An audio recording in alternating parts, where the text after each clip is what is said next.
কয়েকদিন আগেই দেশের মার্কেটে স্যামসাং অফিসিয়ালি তাদের নতুন মডেল M15 5G এই ফোনটি লঞ্চ করেছে। অস্থির লেভেলের design, 90 hertz refresh rate, super AMOLED panel, powerful একটি 5G চিপসেট, বিগ ডিসপ্লে আর বিগ ব্যাটারির সাথে দেশের মার্কেটে এই ফোনটি আসছে। আজকের ভিডিওতে ফোনটা নিয়ে ডিটেল কথা বলবো।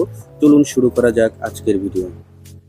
ফোনটার ব্যাক প্যানেলের ডিজাইনের কোনো পরিবর্তন আনেনি স্যামসাং গ্যালাক্সি এম সিরিজের অন্য সব ফোনের মতোই এই ফোনটার ব্যাক সাইডে লেফট টপে পেয়ে যাবেন ট্রিপল ক্যামেরা সেটআপ।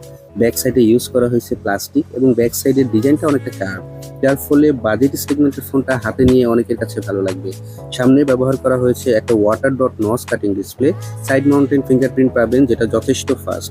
নিচের দিকে পাবেন ফোনটার USB type C port, 3.5mm audio jack. Dual hybrid SIM card ব্যবহার করতে পারবেন ফোনটাতে। ওভারঅল ফোনটার লুকিং ডিজাইন আমার কাছে ভালো লেগেছে বাজেট অনুযায়ী। এই ফোনটার ডিসপ্লেটা হলো 6.5 ইঞ্চি মাপের একটা ফুল HD plus super AMOLED panel. তবে এই ফোনটার water dot notch cutting display হওয়ার কারণে অনেকের কাছে ভালো নাও লাগতে পারে। এবং এই ফোনটাতে রিফ্রেশ রেট দেওয়া আছে 90 হার্টজ, পিক ব্রাইটনেস হলো 800 নিটস। ডিসপ্লেতে কর্নিং গরিলা গ্লাস 5 এর প্রোটেকশন পেয়ে যাবেন এবং এর স্ক্রিন টু বডি রেশিও 84.3%। তো ডিসপ্লের চিন ভেজেল সব বাজেট অনুযায়ী আমার কাছে মনে হয়েছে অন অ্যাভারেজ। তো ওভারঅল যদি বলি, স্যামসাং এর ডিসপ্লে বরাবরই সেরা হয়ে থাকে, আর এখানে 90 হার্টসের সাথে সুপার অ্যামোলেড ডিসপ্লে আপনাকে লোয়ার বাজেট সেগমেন্টে ভালো পারফরমেন্স দেবে। ফোনটিতে 50 মেগাপিক্সেলের প্রাইমারি ক্যামেরা, 5 মেগাপিক্সেলের আলট্রা ওয়াইড এবং 2 মেগাপিক্সেলের একটি ডেপথ লেন্স পাবেন। 13 মেগাপিক্সেলের একটা সেলফি ক্যামেরা থাকছে এবং ব্যাক সাইডের ক্যামেরা দিয়ে আপনি ফুল এইচডি প্লাস রেজুলেশনের ভিডিও রেকর্ড করতে পারবেন এবং ফ্রন্টের ক্যামেরা দিয়ে আপনি ফুল এইচডি প্লাস রেজুলেশনের ভিডিও রেকর্ড করতে পারবেন। তো ওভারঅল যদি বলি, আমার কাছে মনে হয়েছে বাজেট অনুযায়ী ক্যামেরা কিন্তু ভালো। ফোনটা দিয়ে কিছু তোলা ছবি আপনি দেখতে পাচ্ছেন। Lower budget segment on average অন্য সব ফোনের মতোই ফটোগ্রাফি করতে পারবেন এই ফোনটা দিয়েই। ডিটেল এবং ব্রাইটনেসের কিছুটা ঘাটতি পাবেন ফোনটাতে। ওভারঅল যদি বলি, ফোনটার ক্যামেরা কোয়ালিটি কিন্তু ভালোই পেয়ে যাবেন।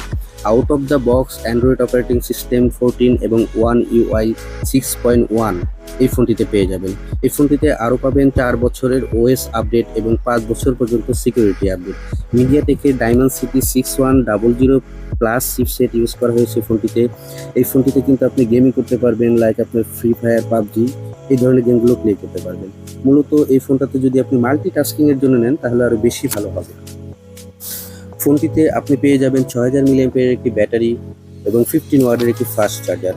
ফোনটিতে ম্যাক্সিমাম আপনি 25 ওয়াট চার্জার দিয়ে চার্জ করতে পারবেন। তো ওভারঅল যদি বলি, স্পেসিফিকেশনের দিক থেকে ফোনটি আমার কাছে ভালো লেগেছে।